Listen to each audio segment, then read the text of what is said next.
Hi, I made paper again.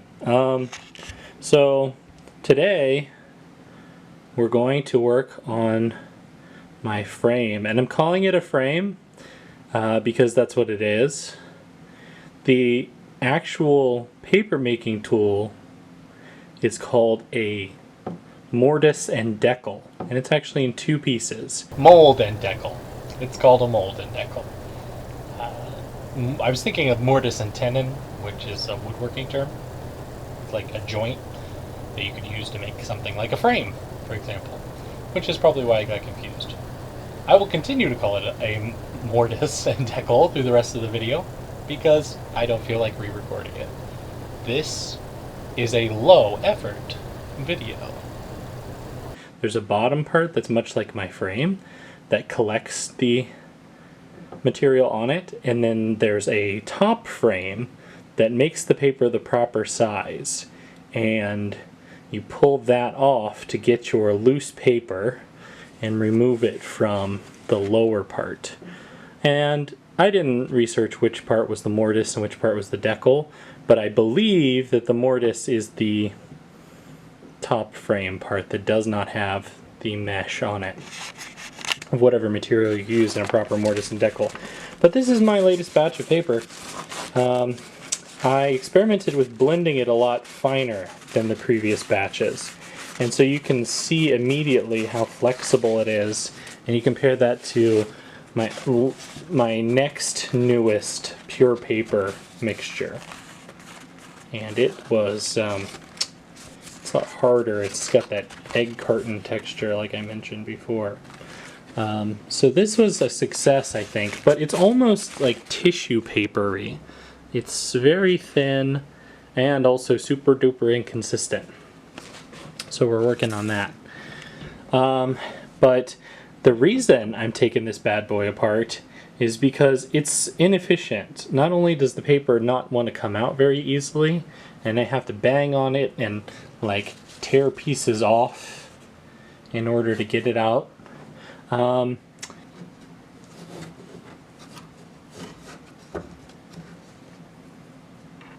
It just does this. It just collects junk along the borders. Yeah, so not super appetizing. Okay, so for now, this is the build I'm going with for the frame. I'm gonna put the window screen on the outside like this and staple it down. So the whole purpose of that is so that it'll stop collecting this junk and hopefully be easier to get off, and we'll do a batch with it and see if it works. Okay, we have our restretched frame and a bunch of kind of nasty looking water, but this is what the paper water looks like before the process goes on. It's been settling there since this morning, since I first messed with it before I went to work. And over here is my blender full of a failed piece of this same pink paper you saw a minute ago. I ran out of, or I was running low on fiber, so you can see this guy has a bunch of brown stuff in it too. Brown paper specifically. That's what kind of stuff it is. So I'm going to turn the camera off because that's really loud, and I don't want to blow your eardrums up. You're welcome. A few moments later. Okay, so that stuff would have been fine, except there was a bunch of, whoops, that stuff in it, just giant chunks of brown craft paper,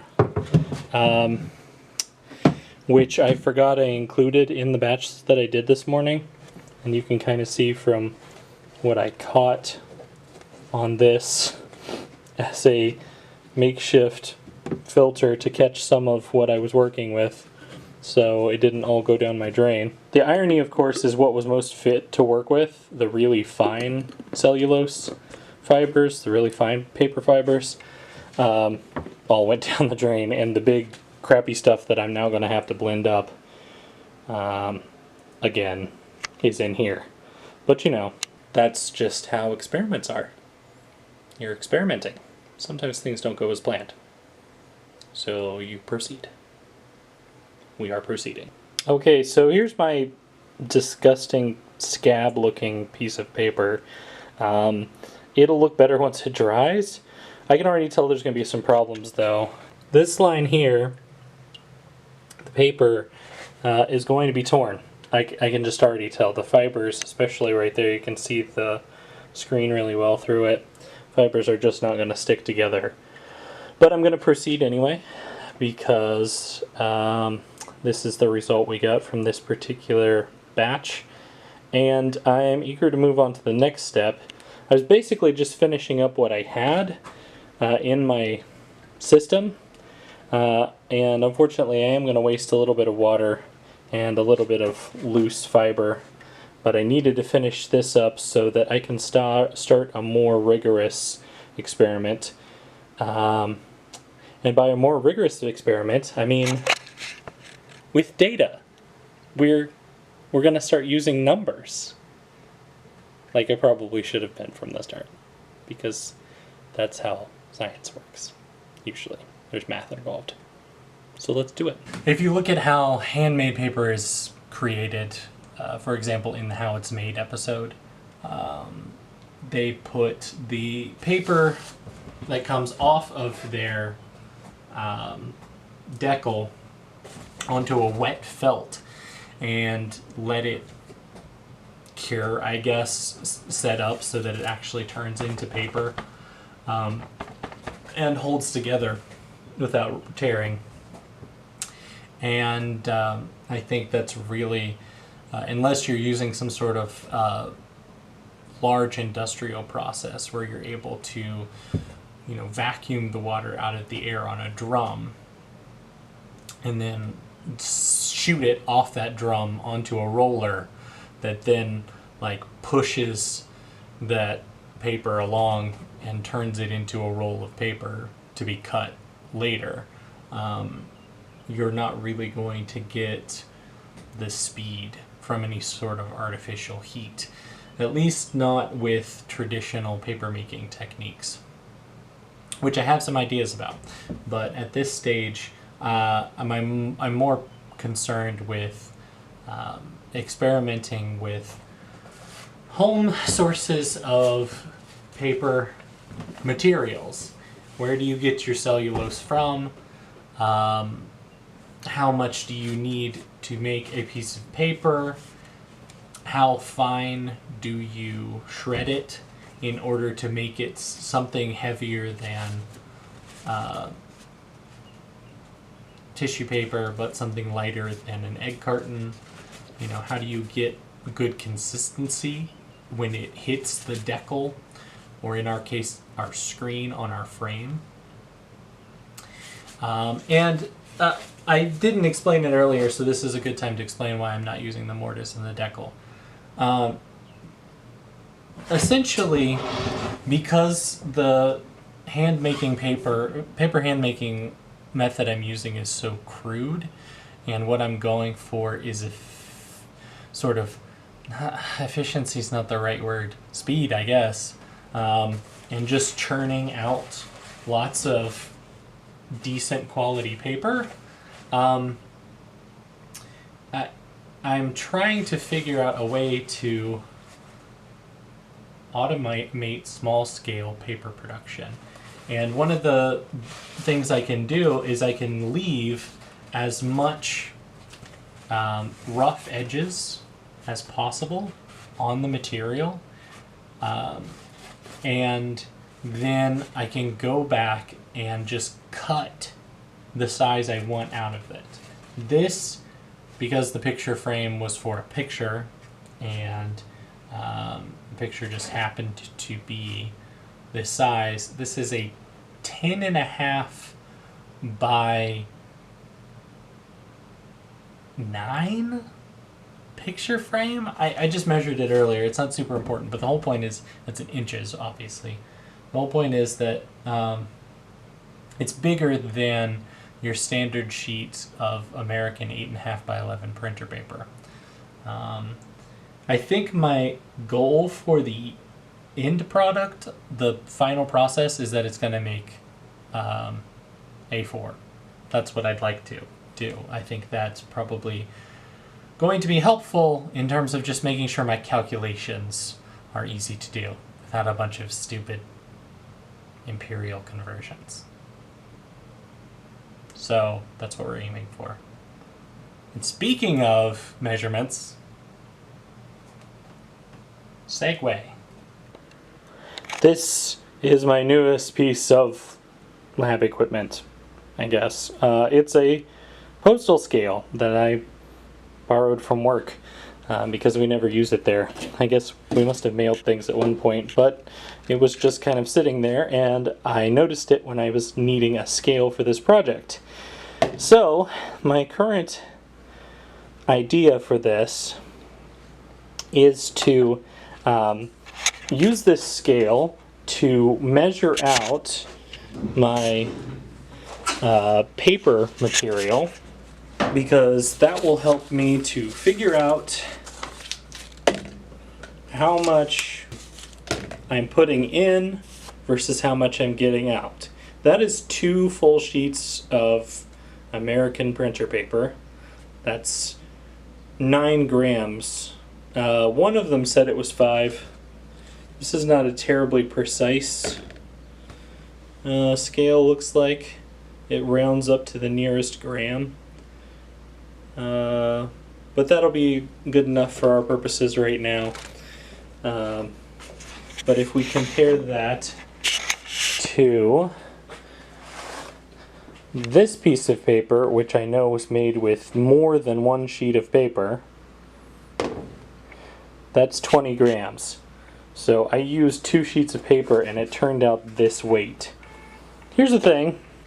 I am aware that paper is measured in weights. Like you have 1 pound bond paper and so forth. I don't know what that means.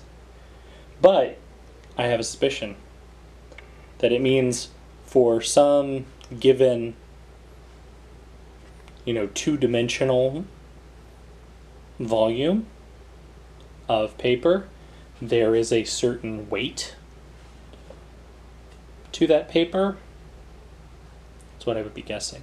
That's what it refers to, the thickness, therefore, just because of the amount of paper weight per paper volume. And since paper is, for all human intents and purposes, 2-dimensional, that's how we determine that.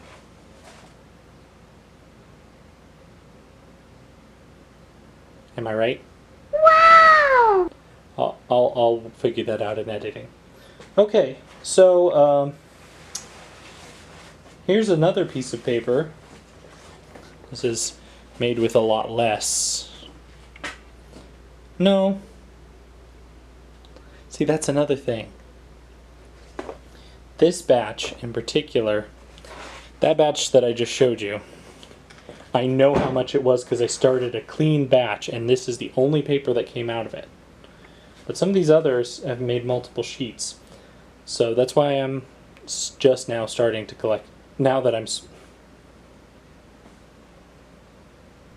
So before I start this next round of paper making, I had a realization.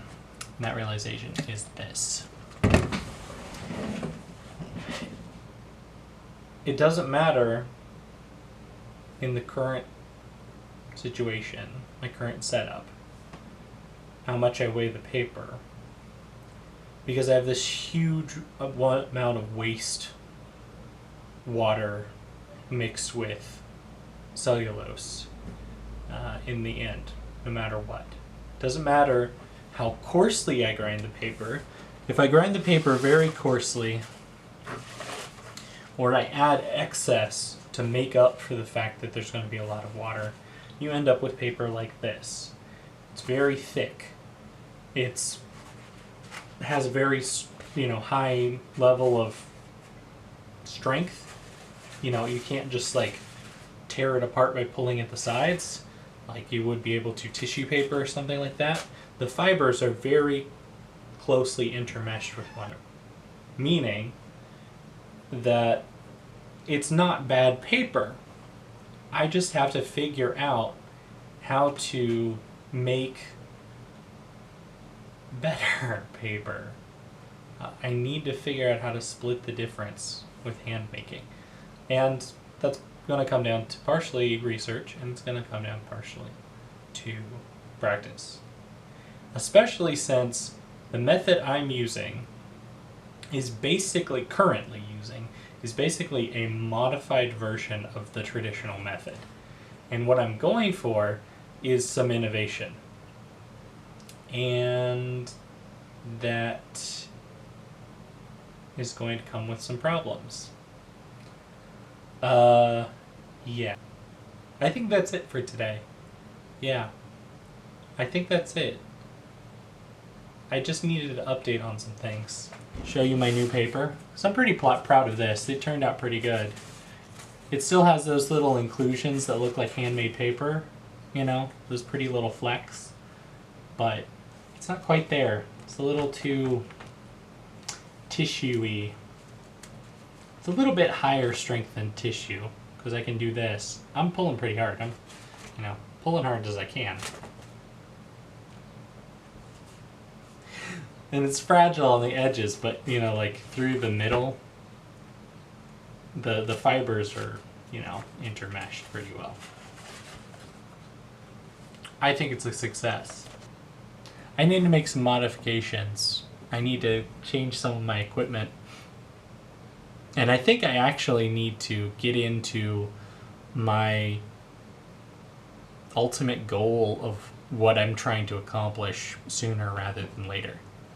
And you'll find out what that is in the next video.